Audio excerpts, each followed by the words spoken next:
yourself a hot water bottle. It needs to be only about 3/4 full, so, or even a half.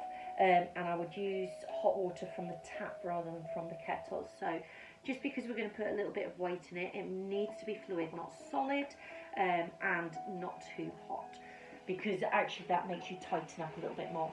So we're coming on to our backs.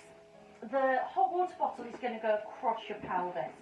So make sure that the neck is sticking out and it's not pressing into you at all.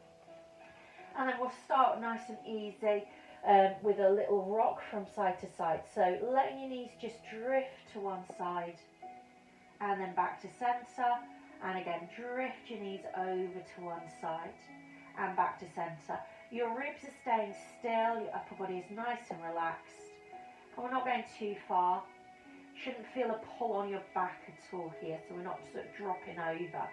Then add a little knee lift, so over to one side, the inside knee is going to lift up, tap it down and draw back to centre. And again, over to the side, let your knee just float up.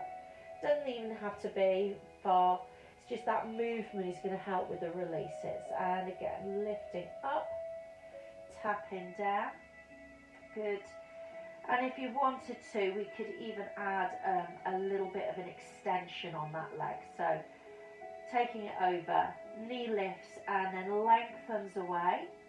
Bring it back in before you tap down and come back to centre. So that's going to exert a bigger pull. So if it's too much, then just leave it out. And just make sure it's not dragging your back off the floor. So you want to keep your back nice and still the whole time. Lovely. We're just going to do one last one. Good, good. And then tap down, draw back to centre. Lift your arms up, feel that your shoulders are on the mat fully. Slide one leg away, and as you do, take both arms away. And then slide back in. And again, so slide the leg away, let your arms drift over. And as you do this, the weight of your leg and the arms will want to pull your back off the floor. So make sure, again, your ribs stay fully on. You only go so far as you feel comfortable without that back moving. You could miss out the arms if you wanted to, and just do the legs. Lovely. Last one. And then we're going to stay with the arms, but at the same time, I want you to go into a slight arch away of your pelvis. And then as the arms come back in, you're going to let your back come down towards the floor slightly. So we're doing a little tilt away. Doesn't have to be big, and you definitely don't want to get into that rib cage. And then as you come down, just gently let your pelvis draw in. So your ribs are coming towards your hips, so your back comes towards the floor. But I don't want you to feel like you're really straining. Just a nice, easy movement of the pelvis, letting that back lengthen. And it's like the hot water bottle is just cradling you there as you do it. Lovely. One last one then.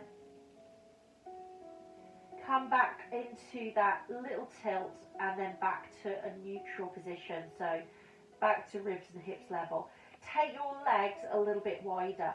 We're going to go back to those knee movements. So drifting the knee over to one side.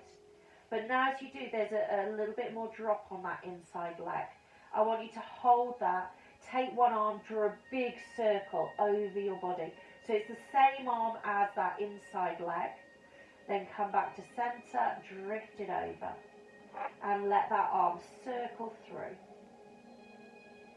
Good, good. Ribs still staying down. So when you start to move one arm, you might feel that you're going to drop over onto that other side. So again, limit the range of movement. Keep your pelvis a little bit more level. Last one. Taking it over and then opening up through that arm. Then draw it back to centre. Taking that hot water bottle out, and you should just feel your back relax down to the floor.